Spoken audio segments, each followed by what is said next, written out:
விருச்சகராசினியர்களுக்கு வணக்கம்.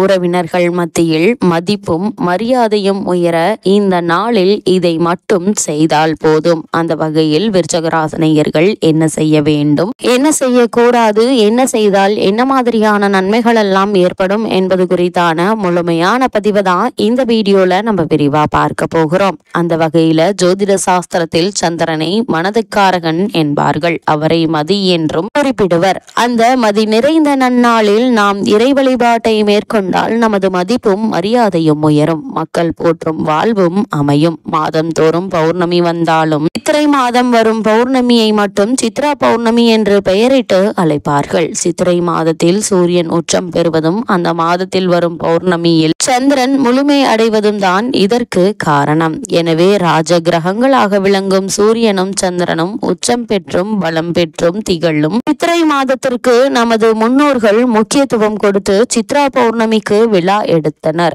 இந்த வருடத்திற்கான சித்ரா பௌர்ணமி தினம் சித்திரை மாதம் 29ஆம் நாள், அதாவது திங்கட்கிழமை வருகிறது. சித்ரா பௌர்ணமி என்று சந்திரகுப்தனை திருப்தி செய்வதற்கு முற்காலத்தில் அன்னதானம் செய்ததாக வரலாறுகள் சொல்கின்றன.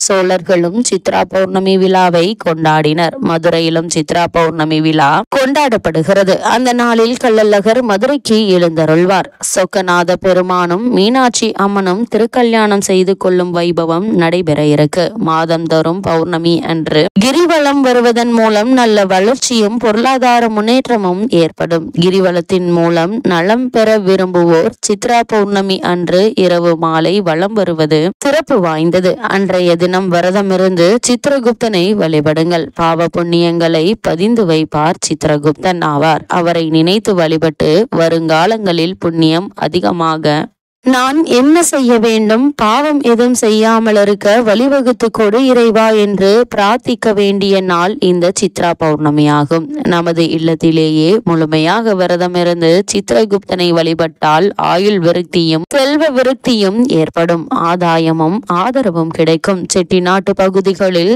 இந்த சித்ரா பௌர்ணமியை சிறப்பாக கொண்டாடி வீடுதோறும் விழா எடுப்பது வழக்கம். பூஜை அறையில் மூல முதற் கடவுளான விநாயகப் பெருமானை மையத்தில் வைத்து அருகில் வெள்ளி ஏடும் எழுத்தாணியும் வைத்து சித்திரகுப்தன் படியளப்பு என்று அதில் எழுதி வைப்பர். சூரியனை பார்த்து கிழக்கு நோக்கி பொங்கல் வைத்து பொங்கல் பொங்கி வடியும் போது சித்திரகுப்தனை சிந்தையில் நினைத்து வழிபட வேண்டும்.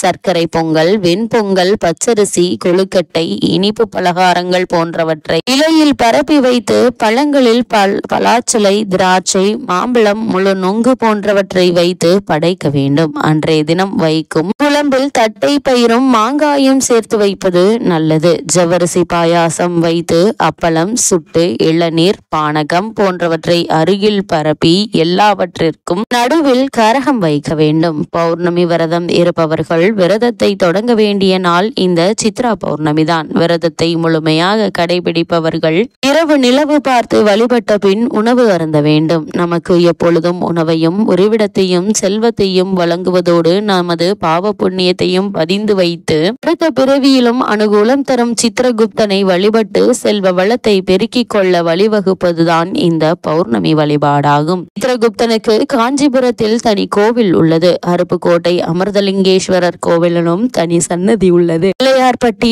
அருகிலும் தனி கோவில் உள்ளது. இந்த ஆலயங்களுக்கு சென்று சித்திரகுப்தனை வழிபட்டு சிறப்பான வாழ்க்கையை அமைத்துக் கொள்ளலாம் என்பது ஐதீகமாக உள்ளது.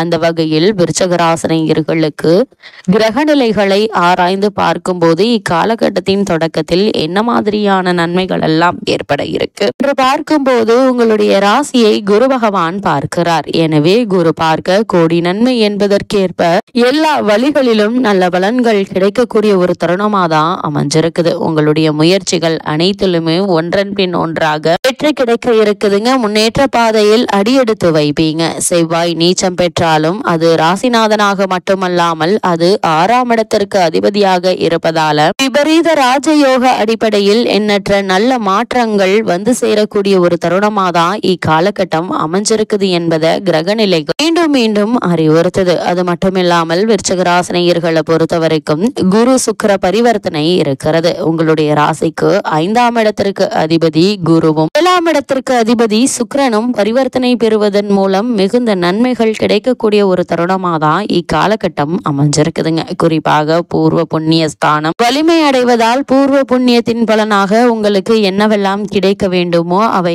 அனைத்தும் கிடைக்கக்கூடிய ஒரு தருணமா தான் அமைஞ்சிருக்கு. சொத்து பிரச்சனைகள் சுமூகமாக முடியுங்க. கல்யாண வாய்ப்பு கைகூட இருக்குது. அதே போல் தொழிலில் புதிய பங்குதாரர்கள் வந்து இணைந்து பொருளாதார வளர்ச்சிக்கு வழிவகுத்து கொடுக்கக்கூடிய ஒரு தருணமா தான் இக்காலகட்டம் அமைஞ்சிருக்குதுங்க. அது மட்டும் இல்லாம மங்கள ஓசை மனையில் கேட்கும் வாய்ப்பு உண்டு. கடை திறப்பு விழா, கிரக பிரவேசம் போன்ற சுபகாரியங்கள் இல்லத்தில் நடைபெறுவதற்கான சாத்தியக்கூறுகளும் நிறைந்த ஒரு தருணமாகவே அமைஞ்சிருக்குது. அது மட்டும் இல்லாமல் விருச்சிகராசினியர்களை பொறுத்த வரைக்கும் கும்பராசியில் ராகுவும் சிம்மராசியில் கேதுவும் சஞ்சரிக்க போகிறாங்க. உங்களுடைய ராசிக்கு 4ஆம் இடத்தில் சஞ்சரிக்கும் ராகுவால் நலன் யாவும் கிடைக்க இருக்குதுங்க. பலம் யாவும் சேர இருக்கு. பூர்வீக இடத்தையோ வாங்கிய இடத்தையோ அதிக விலை கேட்டு வருவார்கள். அதை விற்றுவிட்டு அதில் வரும் லாபத்தை கொண்டு புதிய வீடாக வாங்கலாமா அல்லது வீடு கட்டி குடியேறலாமா என்று சிந்திக்க இருக்கீங்க.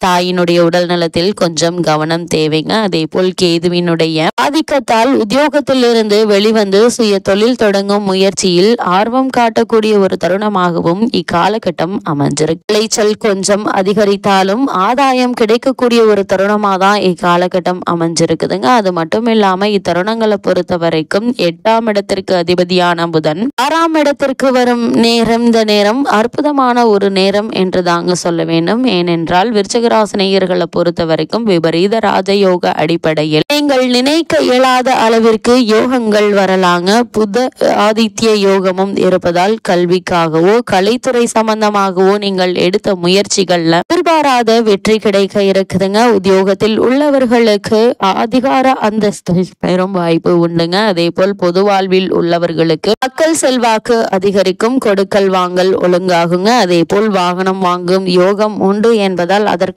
முயற்சிகளை மேற்கொண்டு வரும் விருச்சிகராசினியர்களுக்கு நல்ல ஒரு முன்னேற்றம் ஏற்படக்கூடிய ஒரு தருணமா தான் இக்காலகட்டம் அமைஞ்சிருக்குது. அதே போல மிதுன ராசிக்கு குரு வருகிறார். அதனுடைய பார்வை பலத்தால் குடும்ப முன்னேற்றம் கூடுங்க. அதே போல் கொடுக்கல் வாங்கல் ஒழுங்காக கூடிய ஒரு தருணமாகவும் இத்தருணம் அமைஞ்சிருக்குது. அதே போல கேட்ட இடத்தில் உதவிகள் கிடைக்குங்க. நிதி பற்றாக்குறை அகல. நீங்கள் எடுத்த முயற்சி வெற்றி தருங்க. நீண்ட தூர பயணங்கள் பலன் தருவதாக அமையும். வீட்டிற்கு தேவையான விலை உயர்ந்த பொருட்களை வாங்கி மகிழ இருக்கீங்க. அது மட்டும் இல்லாம சுப செலவுகள் அதிகரிக்கும். தொழில் வளர்ச்சி உண்டு. ஆரோக்கியத்தில் மட்டும் கவனமாக இருப்பது நல்லதுங்க. ஒரு உடல் உபாதை என்றாலும் கூட உடனே மருத்துவரிடம் அணுகி அதற்கான சிகிச்சை எடுத்துக்கொள்வது நல்லது. பொது வாழ்வில் உள்ளவர்களுக்கு தீட்டிய திட்டங்கள் வெற்றி பெறும். வியாபாரம் மற்றும் தொழில் செய்பவர்களுக்கு புதிய ஒப்பந்தங்கள் வந்து சேரக்கூடிய ஒரு தருணமா அமைஞ்சிருக்குதுங்க. உத்தியோகஸ்தர்களுக்கு உயர் பதவிகள் கிடைப்பதற்காக வாய்ப்புகள் உண்டு. கலைஞர்களுக்கு வாய்ப்புகள் வாசல் தேடி வருங்க. மாணவ மாணவிகளுக்கு பெற்றோர் மற்றும் ஆசிரியர்களுடைய ஆதரவு கிடைக்க இருக்கு. பெண்மணிகளுக்கு பிள்ளைகளுடைய வழியில் சுப செய்திகள் வந்து சேர இருக்கு. நிதி நிலை உயர்ந்து நிம்மதி கிடைக்கக்கூடிய ஒரு தருணமாகவும் அமைஞ்சிருக்குதுங்க. இப்படிப்பட்ட இக்காலகட்டங்கள்ல விருச்சிகராசினியர்களுக்கு கிரகநிலைகளின் ரீதியாக கூறப்படும் பரிகாரம் என்ன என்று பார்க்கும்போது பிரதோஷ வழிபாடு உங்களுக்கு பெருமை சேர்க்கும் வழிபாடா அமையிருக்கு.